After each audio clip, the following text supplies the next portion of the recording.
श्री स्वामी समर्थ.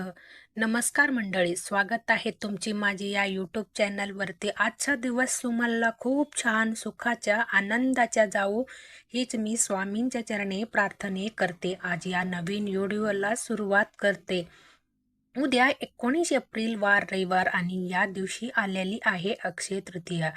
आपल्या हिंदू धर्मात अक्षय तृतीयेच्या दिवशी हा अतिशय महत्त्वाचा आणि शुभ मानला जातो. दरवर्षी वैशाख महिन्यातला कृष्ण पक्षातला तृतीया तिथीला अक्षय तृतीयेचा सण हा साजरी केला जातं. अक्षय तृतीयेच्या दिवशी हा साधा सुद्धा नसून ते 3.5 शुभ मुहूर्तापैकी असलेली एक शुभ मुहूर्त आहे. अक्षय शब्दाचा अर्थ आहे कधीही नाश होत नाही. या दिवशी केलेली जप, दान, ज्ञान हे अक्षय फळप्राप्ती देणार असतं. म्हणूनच याला अक्षय तृतीया असं म्हणतात. भविष्य पुराण, मस्त पुराण, पद्म पुराण आणि विष्णू धर्मोत्तर पुराण, स्कंद पुराणात याचा विशेष उल्लेख केला गेला आहे. या दिवशी केलेली शुभ कार्याच्या श्रेष्ठ फळ मिळतं. या दिवशी देवांच्या व पितरांच्या पूजन देखील केलं जातं. वैशाख महिना हा भगवान विष्णूसाठी आवडता आहे. म्हणूनच विशेष भगवान विष्णू आणि देवी लक्ष्मी यांच्या पूजा या दिवशी केलं जातं. या अक्षय तृतीयेच्या दिवशी जे काही वस्तूच्या खरेदी आपण करतो किंवा जे काही चांगल्या गोष्टी करतो तर त्या आपल्यासोबत अक्षय राहतात. त्या कधीही संपत नाही आणि म्हणूनच आपल्या ज्योतिषशास्त्रामध्ये असं सांगितलं गेलं आहे की या अक्षय तृतीयेच्या दिवशी तुम्हाला फक्त चांगल्याच गोष्टी करायच्या आहे.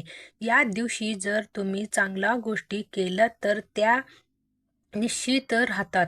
तसेच या दिवशी काही चुकीच्या गोष्टी जर तुम्ही केल्या तर त्या सुद्धा तुमच्या सोबत शाश्वत राहतात. आणि जर चुकीच्या गोष्टी आपण या पवित्र दिवशी केल्या तर त्यांची फळ देखील आपल्याला चुकीच्याच मिळत असतात. आणि म्हणूनच या दिवशी आपल्याला होईल तेवढं चांगल्या गोष्टी, चांगल्या कर्म, चांगले विचार करायचे आहेत. आणि काही प्रभावी उपाय जे आहेत तर ते सुद्धा आपल्याला या अक्षय तृतीयेच्या शुभ मुहूर्तावर करायचे आहे. या अक्षय तृतीयेच्या दिवशी आपले पितृ म्हणजेच आपल्या पूर्वज जे असतात तर ते मूल्य लेखातून पृथ्वीवरती पाणी पिण्यासाठी येत असतात. आणि म्हणूनच अक्षय तृतीयेला केळी पूजन जे आहे तर ते केलं जातं. अक्षय तृतीयेच्या दिवशी हा सोना चांदी खरेदी करण्यासाठी खूप शुभ मानला गेला आहे. या दिवशी जर आपण सोना चांदी खरेदी केलं तर ती आपल्यावर कधीही मोडण्याच्या किंवा विकण्याच्या वेळ येत नाही आणि या वस्तू खरेदी केल्याने आपल्या घरच्या भरभराट होत असतो. घरामध्ये सुख, शांती, समृद्धी, ऐश्वर येतं. याच्याबरोबर या अक्षय तृतीयेच्या दिवशी जे लोक सूर्य उदयाच्या वेळी उठून आंघोळ करून भगवान विष्णूच्या पूजा करतात, कथा ऐकतात, त्यांची मोक्षाची प्राप्ती होतं. आणि जे मनुष्य या दिवशी गंगा स्नान करतं किंवा घरीच आंघोळीच्या पाण्यामध्ये काही वस्तू टाकून स्नान करतो तर ते पापापासून मुक्त होतं. आणि म्हणूनच या अक्षय तृतीयेच्या दिवशी स्नानाला अनन्यसाधारण महत्त्व दिला गेला. या दिवशी 99 लोक पवित्र गंगेवरती पवित्र तीर्थक्षेत्र जाऊन स्नान करतात. परंतु प्रत्येकाच्या तिथे जाऊन स्नान करणं शक्य होत नाही. आणि म्हणूनच आपल्याला घरच्या घरी आंघोळीच्या पाण्यामध्ये ही एक वस्तू टाकायची आहे. ही वस्तू टाकल्याने तुम्हाला अक्षय पुण्याची प्राप्ती होईल. तुम्ही जी काही वाईट कर्म केलं आहेत, जी काही पाप केले आहेत कळता न कळता तर त्या पापापासून तुम्हाला मुक्ती मिळत असतो. शरीर, मन, आत्मा हा शुद्ध आणि पवित्र होईल. जर तुम्हाला कोणी नजरबाद केले असेल किंवा तुम्हाला पितृदोष लागलेली असेल, पितृ तुमच्यावरती नाराज असेल किंवा तुमची हातातून काही वाईट कर्म घडलेली असेल तर ते सर्व काही नष्ट होतात. आणि आपल्याला अक्षय पुण्याची प्राप्ती होतं. जीवनातल्या सर्व शत्रूचा नाश होतं आणि 7 पिढ्यांच्या दारिद्र्य नष्ट होऊन आपल्या आयुष्यात सोन्यासारखा दिवस येतात. तर अशी कोणती वस्तू आहे जी तुम्हाला या अक्षय तृतीयेच्या दिवशी अंघोळीच्या पाण्यामध्ये टाकायची आहे? कोणत्या वेळेस स्नान करायचे आहे याबद्दल संपूर्ण माहिती या व्हिडिओमध्ये मी तुमच्यासोबत शेअर करणार आहे. यामुळे तुम्ही हा व्हिडिओ स्किप न करता शेवटपर्यंत नक्की पहा. चॅनलवरती नवीन असेल तर सबस्क्राईब करा आणि तसेच माहितीपूर्वक नवनवीन व्हिडिओ पाहण्यासाठी बेलायकनलाही प्रेस करा. म्हणजे जेव्हा कधी मी नवीन व्हिडिओ अपलोड करेल त्याच्या नोटिफिकेशन सर्वात अगोदर तुम्हाला भेटेल आणि तुम्ही एक पण व्हिडिओ मिस करणार नाही. तसेच हाय बटनला देखील क्लिक करा. आज या व्हिडिओमध्ये मी तुम्हाला जे उपाय सांगणार आहे तर हा उपाय आपल्याला रविवारी अक्षय तृतीयेच्या दिवशी करायचे आहे. अगदी सकाळी ब्रह्ममुहूर्तावर उठून तुम्हाला हा स्नान करायचा जास्तीत जास्त प्रयत्न करायचे आहे. ब्रह्ममुहूर्तावर नाही शक्य झाले तर जेव्हा तुम्ही स्नान करणार आहोत तेव्हा फक्त तुम्हाला काही वस्तू जी मी सांगणार आहे तर त्या अंघोळीच्या पाण्यामध्ये टाकायचे आहे. आता हा जे उपाय आहे किंवा हा जो स्नान आहे ना, घरातली प्रत्येक व्यक्तीने करायचे आहे. अगदी लहान मुलापासून ते मोठेपर्यंत प्रत्येकाने ही एक वस्तू टाकून या दिवशी स्नान करायचे आहे. पत्रिकेतल्या असणाऱ्या दोषामुळे बरेच वेळा दुर्भाग्याचा सामना आपल्याला करावे लागत असतो. जर व्यक्तीला फार मेहनत देखील करून यश मिळत नाही तर ज्योतिषशास्त्रामध्ये सांगितलेली हा उपाय जर तुम्ही केली तर नक्कीच त्याचा लाभ मिळतो. या अक्षय तृतीयेच्या शुभ मुहूर्तावर अंघोळीच्या पाण्यामध्ये काही खास वस्तू टाकल्याने भाग्यातल्या अडचणी दूर होतात आणि यश, धन, संपत्ती, सुख ही प्राप्त होतं. जर तुम्हाला कोणत्याही कामामध्ये यश मिळत नसेल, कोणतीही गोष्ट तुमच्या मनासारखा घडत नसेल किंवा कष्ट प्रयत्न करूनही तुमच्या कोणत्याही इच्छा मनोकामना या पूर्ण होत नसतील किंवा तुम्हाला एखादी बाहेरच्या व्यक्तीच्या वाईट नजर जर लागलेली आहे किंवा बाहेरच्या एखादी व्यक्तीच्या सतत तुम्हाला त्रास होत असेल, म्हणजे बाहेरच्या एखादी शत्रू आहे तर तो जर तुम्हाला त्रास देत असेल, त्या शत्रूमुळे तुमची प्रगती थांबलेली असेल तर असे शत्रू त्रास दूर करण्यासाठी देखील हा उपाय तितकेच प्रभावी मानला जातं.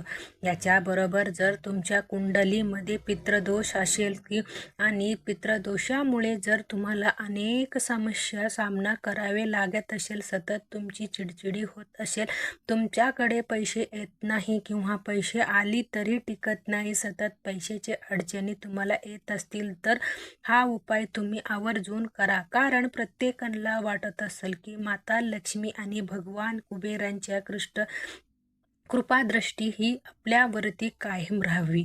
आपल्याला कधीही पैशाच्या अडचणी येऊ नये. आपल्या जीवनातली सर्व अडचणी समस्या या दूर व्हावे यासाठी हा उपाय आपण करणार आहे. आता हा उपाय करण्यासाठी तुम्हाला रविवारी सकाळी लवकर उठायचे आहे. उठल्यानंतर सर्वप्रथम अंघोळीच्या पाणी काढायचे आहे आणि या अंघोळीच्या पाण्यामध्ये तुम्हाला एक हिरवी विलायची फोडून टाकायच्या आहे. त्यातली ज्या बी असतात ना त्या सुद्धा तुम्हाला काढून त्या पाण्यामध्ये टाकायचे आहे आणि थोडासा केसर टाकायचे आहे. जर अंघोळीच्या पाण्यामध्ये आपण विलायची आणि केसर घालून या अक्षय तृतीयेचा स्नान केला तर तुमच्या वाईट काळ हळूहळू दूर होण्यास मदत मिळतं. ते थांबण्याबरोबरच तुम्हाला थोडासा गाईच्या कच्चा दूध सुद्धा टाकायचे आहे. अंघोळीच्या पाण्यामध्ये या दिवशी दूध टाकून आंघोळ केल्याने मनुष्यातल्या दीर्घ आयुष्य प्राप्त होतं आणि त्याच्या शरीरामधले एक प्रकारच्या बळ येतं. त्याच्याबरोबर तुम्हाला पुढची वस्तू टाकायची आहे ते म्हणजे चिमूटभर पांढरे तीळ. पांढरे तीळ तुमच्याकडे नसेल तर काळे तीळ देखील टाकू शकता. या दिवशी अंघोळीच्या पाण्यामध्ये तीळ घालून अंघोळ केल्याने लक्ष्मीची कृपा मिळतं आणि घरात धनसमृद्धीच्या आगमन होतं. यानंतर पुढची वस्तू आहे ते म्हणजे गंगाजल. जर तुमच्याकडे पवित्र गंगेच्या पाणी असेल किंवा गंगाजल असेल तर ते अंघोळीच्या पाण्यामध्ये नक्की टाकायचे आहे.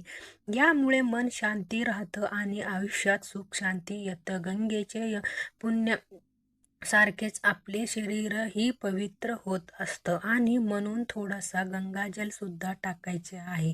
याच्याबरोबर तुम्हाला थोडीशी हळद देखील टाकायची आहे. अगदी चिमूटभर हळद टाकायचे आहे. हळद जर अंघोळीच्या पाण्यामध्ये टाकली तर नशीब उजळतं आणि शारीरिक क्रांती आहे तर ते वाढत असतं. ह्याच्याबरोबर हळद घालून स्नान केल्याने धनसंबंधित जे काही अडचणी आहेत तर ते दूर सुद्धा होतात आणि लक्ष्मी प्रसन्न होते. आता या ज्या काही सर्व वस्तू तुम्हाला सांगितली यातली 2-3 जेवढ्या वस्तू तुमच्याकडे असतील तेवढ्या सगळ्या वस्तू तुम्हाला अंघोळीच्या पाण्यामध्ये टाकायच्या आहे. ज्या काही वस्तू नसतील तर नाही टाकलं तरी सुद्धा चालेल, परंतु जे काही वस्तू मी तुम्हाला सांगितल्या ना त्या वस्तू शास्त्रामध्ये सुद्धा सांगितल्या गेल्या आहे. शास्त्रामध्ये त्या वस्तूची धार्मिक महत्त्व आहे. या वस्तू जर विशेष स्थितीवरती आपण अंघोळीच्या पाण्यामध्ये टाकलं तर आपल्या भाग्य उजळतं, नशीब आपल्याला साथ देतं. आता या सगळ्या वस्तू तुम्ही अंघोळीच्या पाण्यामध्ये टाकल्यानंतर तुम्हाला या पाण्याने स्नान करायचे आहे. स्नान करत असताना ओम नमो भगवती वासुदेवाय नमः हा मंत्राचा जप करायचा आहे. स्नान करून झाले की एक लोटमध्ये थोडंसं पाणी घ्यायचे आहे. त्यामध्ये काळे तीळ टाकायचे आहे आणि हे जल तुम्हाला दक्षिण दिशेकडे तोंड करून अर्पण करायचे आहे.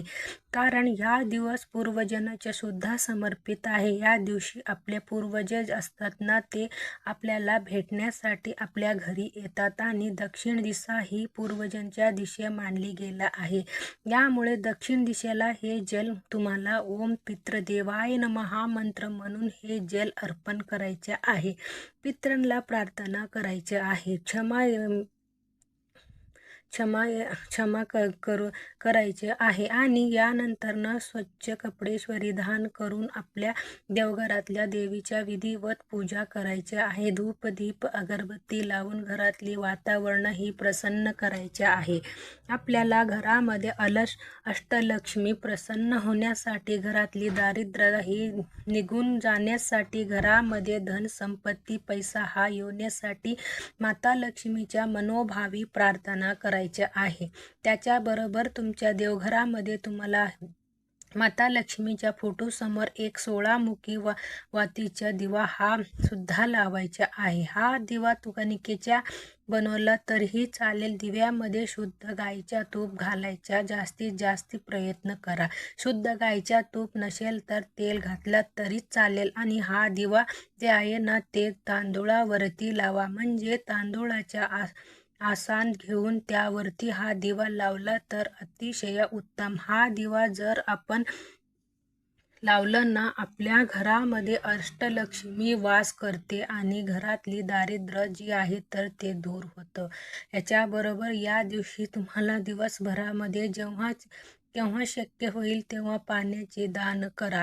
नक्की करायचे आहे. बघा तुम्ही बाहेर गेल्यानंतर तुम्हाला एखादी बाहेरच्या व्यक्ती दिसलं ज्याला पाण्याच्या खूप जास्ती गरज आहे किंवा तुम्ही मंदिराच्या बाहेर गेल्या ना तिथे अनेक लोक असतात, त्यांना तुम्ही एखादी पाण्याची बॉटल घ्या आणि एखादी मातीचा मटका असेल तर ते घ्या. यामध्ये पाणी भरा आणि त्या मटक्यासहित हे पाणी दान करा. बघा जे व्यक्ती या दिवशी पाणी दान करताना त्या व्यक्तीच्या आयुष्यामध्ये पाण्यासारखा पैसे येतं आणि त्या व्यक्तीचं आयुष्य जे आहे ना ते खूप जास्ती सुखमय होतं असतं. असं म्हणतात की म्हणून या दिवशी दान हे आवर्जून करावे. शक्य असेल तर अन्नदान सुद्धा करू शकता किंवा इतर वस्तू काही दान केल्या तरीही चालेल. फक्त तुम्हाला दान करताना बघा चूक किंवा काळ्या रंगाचे कपडे, स्टील, लोखंड जे आहे ना ते दानही करू नका आणि या वस्तूची खरेदीसुद्धा तुम्ही करू नका. तरीही अत्यंत महत्त्वाच्या माहिती मला तुमच्यापर्यंत शेअर करायची होतं. व्हिडिओ आवडला असले तर लाईक करा, चॅनलवर नवीन असेल तर सबस्क्राईब करा आणि हा व्हिडिओ आपल्या मित्रपरिवारासोबत जास्तीत जास्त शेअर करा. चला तर मग भेटूया अशाच एक पुढच्या नवीन व्हिडिओमध्ये. तोपर्यंत सर्वांना श्री स्वामी